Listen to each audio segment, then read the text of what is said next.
안녕하세요. 임대차의 모든 것의 왕도일입니다. 2025년부터는 임대인들이 더 이상 지식과 경험의 부족으로 임대업을 하면서 피해를 보지 않기를 바라는 마음으로 임대인들이 임대차 계약서에 꼭 반드시 넣어야 하는 특약을 알려드리겠습니다. 아마 제 채널의 영상을 처음 보는 분들은 생소한 내용들일 텐데, 제가 이 영상에서 알려드리는 특약만 임대차 계약서에 넣어도 정말 특수한 상황들을 제외하고는 임대업을 하면서 겪을 수 있는 수많은 피해들을 방지할 수 있을 겁니다. 제가 눈을 강조하는 말이지만 아무도 여러분을 대신해서 여러분을 위한 내용을 계약서에 넣어주지 않습니다. 여러분이 직접 알고 직접 넘는 수밖에 없습니다. 제가 알려드릴 특약들은 타협할 수 있는 것이 아닙니다. 반드시 넣으시길 바라겠습니다.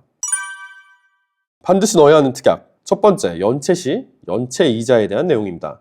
연체되는 차임의 지연손해금은 연 20%로 한다. 무엇보다 중요한 내용입니다. 왜냐하면 제가 접하는 모든 차임 연체 케이스에는 저 조항이 공통적으로 빠져있기 때문입니다. 임차인 중에는 차임 연체에 대해서 쉽게 생각하는 부류가 있습니다. 무지로든 악의로든 차임을 연체하면서 차임의 지급을 독촉하는 임대인에게 적반하장으로 임대차 보증금이 충분히 남아있는데 왜 독촉이냐고 오히려 큰소리치거나, 아니면 계약 해지가 되지 않는 수준으로 며칠에서 한두 달씩 계약기간 내내 지속적으로 자기 마음대로 자기가 원하는 대로 납부하는 경우입니다. 어떠한 이유에서든 임차인의 이러한 차임 연체는 임차인의 차임 지급에 의한 현금 흐름이 중요하거나 임차인이 지급하는 차임으로 생계를 유지하는 임대인에게는 삶이 유지되지 않을 정도로 치명적일 수밖에 없습니다.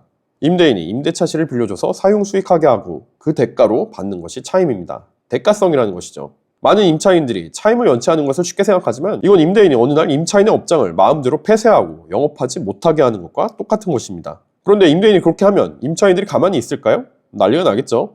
업무방해로 형사고발을 하고 계약 해지와 민사를 통해 모든 명목으로 손해배상을 걸어올 겁니다. 하지만 임차인이 차임을 마음대로 연체해도 임대인은 법정 지연손해금으로 5에서 6% 연체이자를 받는 것 말고는 어떠한 조치를 할 수 없습니다. 물론 주택은 2기, 상가는 3기 차임이 연체되면 계약 해지가 가능하지만 계약 해지 하더라도 임차인이 악의를 가지고 계속 점유를 이어나가는 경우 명도소송이 진행되는 6개월에서 1년에 달하는 기간 동안은 임대인은 저 5에서 6%의 지연손해금을 청구하는 것 외에는 달리 임차인에게 할 수 있는 것이 없습니다. 요즘에 은행금리를 생각하면 5에서 6% 지연손해금은 임대인에게 어떠한 보상도 되기는 어려울 겁니다. 역으로 생각하자면 임차인에게 5, 6% 수준의 지연손해금은 오히려 연체를 해야 하는 이유가 될 수 있다는 것입니다. 지연손해금이라는 개념이 생긴 애초의 목적과 달리 저 정도 수준의 지연손해금은 오히려 연체를 유발시키는 요인이 됩니다. 그렇기 때문에 임대인이 계약서에 반드시 넣어야 하는 것이 저 조항입니다. 현재 법정 최고이자율은 연 20%입니다. 저는 최고이자율을 넣기를 권하지만 뭔가 자신만의 신념이 있어서 나는 저렇게 높게 못하겠다고 생각하는 분은 더 낮은 숫자를 넣어도 됩니다. 중요한 것은 임차인에게 연체를 하지 말아야 하는 이유를 주는 것과 동시에 나는 이 지연손해금을 받는다면 임차인의 차임 연체를 스트레스 받지 않고 감당할 수 있어야 한다는 것입니다. 많은 임대인들이 지식과 경험 부족으로 이 조항을 넣어야 하는 이유 자체를 인지하지 못하는 경우가 많은데 반드시 계약서에 넣어야 하는 조항입니다.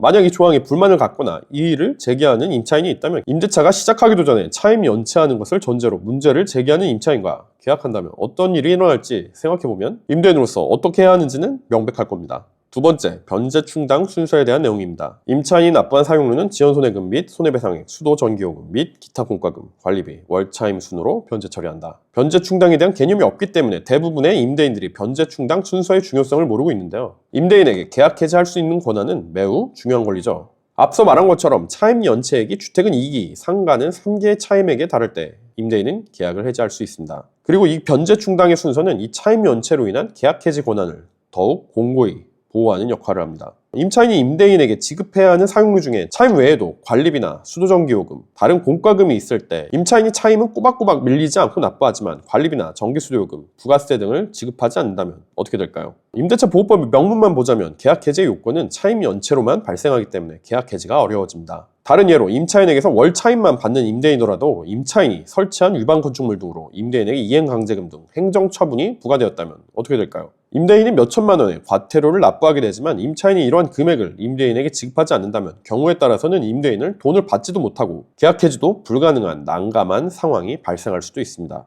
이런 상황들에서 변제 충당의 순서를 명확히 해놓고 차임의 변제 순서를 가장 후순위로 둔다면 임차인으로서는 다른 금액들을 납부해야만 차임 변제가 인정이 됩니다. 매달 발생하는 차임, 관리비, 사용료 등은 각기 다른 채권이고 먼저 발생한 채권을 변제하고 다음 달에 채권을 변제하는 방식으로 채권 변제가 이루어지기 때문입니다. 또한 앞서 설명한 지연손해금 변제 충당 순서의 가장 선순위에 놓는다면 지연손해금이 단지 형식상 발생하는 이자가 아니라 지원손해금을 지급하지 않고서는 차임이 제대로 변제되지 않기 때문에 차임을 제때 제대로 지급하게 되는 강한 압박수단이 됩니다. 변제 충당의 순서는 명확하게 명시하지 않는 경우 추후 법적 분쟁 시 다툼의 여지가 있기 때문에 임대인으로서는 결과를 예측하고 명도소송 등을 걱정 없이 진행하기 위해서는 꼭 필요한 조항입니다.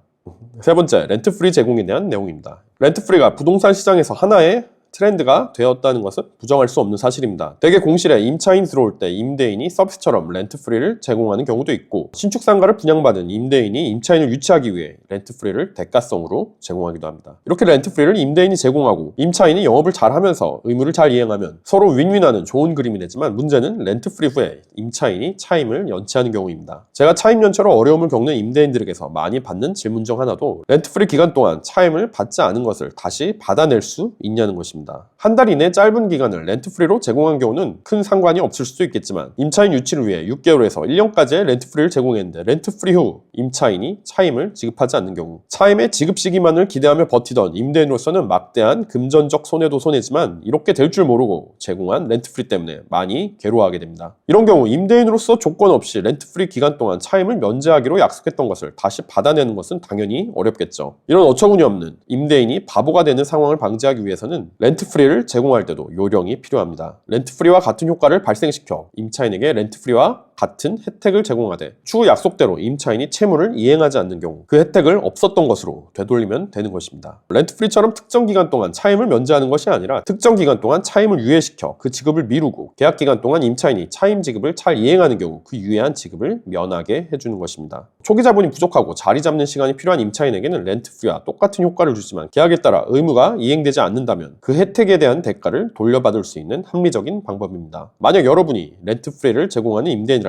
특히 신축 상가를 분양받아 임대차 계약을 체결하는 임대인이라면 반드시 이 조항을 넣기를 바랍니다. 네 번째, 인허가에 대한 내용입니다. 영업상 필요한 인허가, 이에 필요한 시설의 설치 및 제세공과금 등은 임차인의 책임하에 임차인이 취득 및 부담한다. 임대업을 하다 보면 다양한 업종이 들어오게 됩니다. 그 중에 다중이용시설, 유흥시설, 교육시설, 숙박시설, 병원 등 특수시설들은 다양한 법에 의해 규제를 받습니다. 이러한 모든 시설들에 대해서 임대차 사전에 인허가가 가능한지 확실하게 판단받기는 어렵고 임대차 계약 후 특정 시설을 갖춘 후에나 인허가가 나오는 업종이 많습니다. 또 전에는 괜찮았지만 권리금으로 업장을 넘기고 난 후 미비한 부분이 드러나 막대한 금액을 들여 새로운 시설을 갖춰야만 영업이 가능하게 되는 등 문제가 되는 부분이 많습니다. 임차인 입장에서도 막대한 자본이 투자되었는데 생각하지 못한 부분에서 인허가가 나오지 않는다거나 추가로 감당해야 될 금액이 많아지면 쿨하게라도 잡고 싶은 심정으로 임대인에게 책임의 화살을 돌리는 경우가 종종 있습니다. 자신을 속였다거나 자신의 임대차 목적으로의 운영이 불가능한 임대차 시를 계약하게 했다는 등 무리한 주장을 하며 일방적으로 계약 해지를 주장하고 그동안 투입된 인테리어 비용 등 손해배상을 걸어오게 됩니다. 이런 경우 간혹 여러분이 상상도 하지 못한 이유로 임대인에게도 책임이 있다는 법적 판단이 나오기도 합니다. 임대인은 당황스럽고 억울하겠지만 그만큼 애매하고 복잡한 케이스들이 존재하고 이것은 똑같이 여러분에게도 발생할 수 있는 일입니다. 그렇기 때문에 꼭 인허가, 그에 필요한 시설의 설치 및 제세공과금 등 임차인의 업장 운영에 필요한 사항은 임차인의 책임으로 임차인이 준비하고 부담하는 것을 명시해야 추후 예기치 않은 분쟁을 피할 수 있습니다. 추가로 인허가가 애매한 경우 임대인으로서도 인허가 득이 불가할 시 계약을 무효로 하거나 해지할 수 있는 조항을 넣어서 임차인의 불안정한 상황을 배려하는 것도 좋은 방법입니다. 다섯 번째, 임차인이 법인일 경우에 꼭 넣어야 하는 내용입니다. 임대관리비 및 공과금 등 발생하는 모든 채권 및 손해배상에 대해서 발생 시점 임차 법인의 대표직을 맡고 있는 자가 연대 보증으로서 연대 책임을 진다. 요즘 전과 다르게 법인 설립이 대중화되면서 임차인이 법인인 경우가 더 많아진 것 같습니다. 특히 신축 분양상가에 대형 평수로 입점하는 카페, 필라테스, 음식점 등이 법인으로 임대차 계약을 맺고는 하는데 이러한 법인들 중에는 문어발식으로 법인을 설립해서 영업이 잘 되면 좋고 아니면 폐업하고 이런 식인 경우가 많습니다. 이런 법인들은 신축 분양 사기의 주범이기도 하고 이런 상가만 노려서 렌트프리를 장기로 받고 또 여러 지원을 받은 후 영업을 시작한 후 돈이 되지 않는다 판단이 되면 약속받은 렌트프리 후에는 차임을 미납하면서 안 그래도 대출로 자금 사정이 어려운 임대인을 절망에 빠뜨립니다. 계약 해지를 통보하고 명도 소송을 진행해도 끝까지 시간을 끌면서 보증금을 다 깔 때까지 버티고 원상 회복도 하지 않고 폐업합니다. 서류상만 존재하는 법인이라 빠르게 채권 추심을 한다 해도 별반 다르지 않습니다. 이렇게 법인인 임차인이 무책임하게 폐업을 하면 책임을 물을 존재가 사라지게 되는 것이고, 임대인으로서는 채권을 추심하고 손해배상을 청구하는 것이 매우 어려워집니다. 그렇기 때문에 이렇게 임차인이 법인 경우에는 임대인은 추가적인 안전장치를 갖춰야 합니다. 임차인이 임대인에게 지급해야 하는 모든 채권과 비용에 대해서 임차 법인의 대표가 연대 보증을 서는 것을 명시해 놓으면 어느 정도 임대인으로서도 악의적인 채무 불이행을 방지할 수 있습니다. 물론 임차 법인의 대표가 재산을 미리 빼돌려 놓고 타인 명의로 자산을 보유하는 등 꼼수를 써서 이것마저도 피해갈 수 있는 방법을 마련해 놓았을 수도 있겠지만, 그렇게까지 하는 경우는 드물겠죠. 이 조항이 일종의 필터링으로서 좋은 역할을 할 수 있을 것입니다. 법인과 임대차 계약을 할 때 법인 등기부나 법인 인감증명서, 법인 대표 인적사항도 없이 계약 체결을 하게 되는 경우가 많은데, 만약 여러분이 법인과 계약을 한다면 꼭 그런 서류들과 함께 이 조항을 넣으시길 바랍니다. 오늘은 이렇게 임대인이 계약서에 꼭 넣어야 하는 특약으로 제가 제일 중요하다고 생각하는 부분들을 말씀드렸는데요. 나는 조금 더 디테일한 계약서를 가지고 싶다 하는 분들은 제가 전에 올렸던 임대인을 위한 계약서 영상 링크를 고정 댓글에 달아놓았으니 그 영상을 참고하시면 도움이 될 겁니다. 오늘도 영상 시청해주셔서 감사합니다. 좋은 하루 보내세요.